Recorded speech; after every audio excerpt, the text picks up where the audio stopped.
In business news, various stakeholders have expressed mixed feelings on government's decision to seek International Monetary Fund IMF bailout. Some financial commentators feel IMF bail is the way out, while others feel there are better solutions. Vita has more in the following report.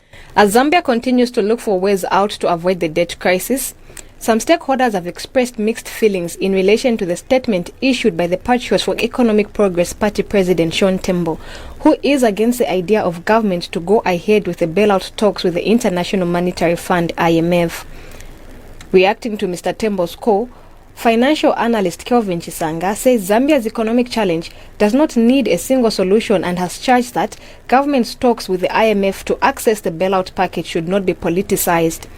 He says it might take a long time for the debt to be cleared and for the economy to grow. Zambia's economic challenge right this moment does not just need one way out to resolve the challenge that we are facing.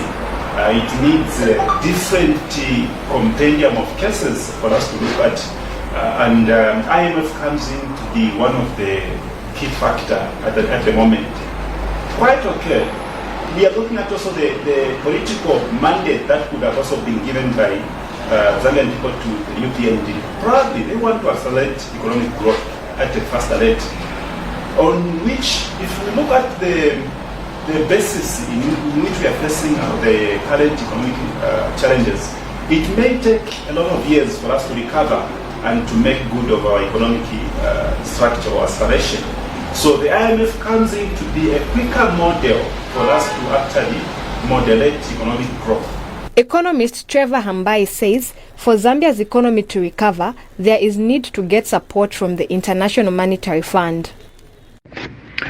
In assessing the need for the country to be able to secure the IMF package, it is important to be able to assess the country's challenge from a holistic approach. There are four cardinal issues that we must consider from a challenge perspective. The first one is obviously our debt position, that we have defaulted on our debt and we need to be able to get this back on track. The second one is our budget, that if you look at our budget, 50% goes to civil servants' wages, 40% goes to cover debt servicing. It leaves nothing to be able to budget for us in our economic recovery. The third aspect that comes into play is obviously the fiscal position that the country is in. The question still stands. Is the IMF bailout plan really Zambia's solution to the financial crisis? For Millennium TV, Vita Banda.